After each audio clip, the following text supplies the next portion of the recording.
নির্বাচন কোনো কারণে যদি ঝুঁকির মধ্যে পড়ে, আমার জাতীয় নিরাপত্তা গভীরভাবে বিপন্ন হবে।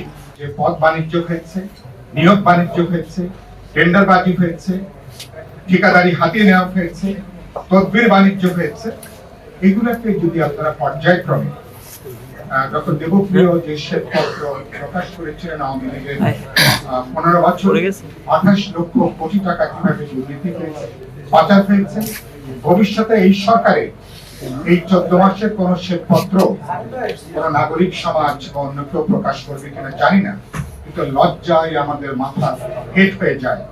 এবং যে সরকারকে আমরা সমর্থন জুগিয়ে যাচ্ছি, দুর্ভাগ্যজনক ভাবে আমাদের সমর্থনকে তারা দুর্বলতা হিসাবে তারা বিবেচনা করছে।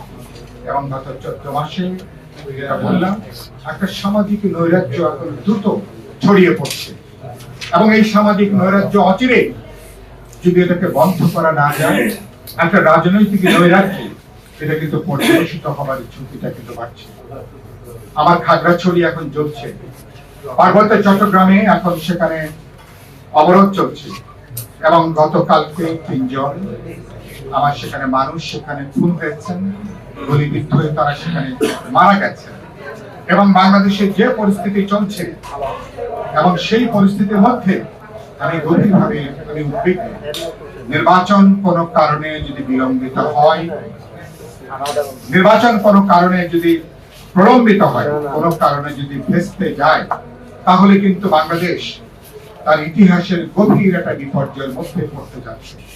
আমাদের অভ্যুত্থানের যে অর্জন, সে অর্জনকে বিনাশ করবার জন্য, সে অর্জনকে বিসর্জন দেবার জন্য, অর্জনকে নস্যাৎ করবার জন্য দেশের ভেতরে আমার চারিপাশে আন্তর্জাতিক পরিসরে অনেকে ভয়াবহ ভাবে তৎপর। সেজন্য আমি বলতে ইতিমধ্যে রোহিঙ্গা সংকট, পার্বত্য অঞ্চলকে নিয়ে আমার দেশের ভেতরে আন্তর্জাতিক ভাবে অনেক প্লেয়াররা তারা কিন্তু সক্রিয় আছেন এবং বাংলাদেশ একটা ভূ রাজনৈতিক একটা রাজনৈতিক সমর কৌশলের একটা অংশ হয়ে দাঁড়িয়েছে। সে কারণের জন্য বর্তমান সরকার কোনোভাবে তারা পরিস্থিতি সামাল দিতে পারছেন না। নির্বাচন যদি অনিশ্চিত হয়ে পড়ে, আমার জাতীয় নিরাপত্তা গত 53-54 বছর হচ্ছে এখন সবচেয়ে বড় ঝুঁকির মধ্যে। নির্বাচন কোনো কারণে যদি ঝুঁকির মধ্যে পড়ে, আমার জাতীয় নিরাপত্তা গভীরভাবে বিপন্ন হবে।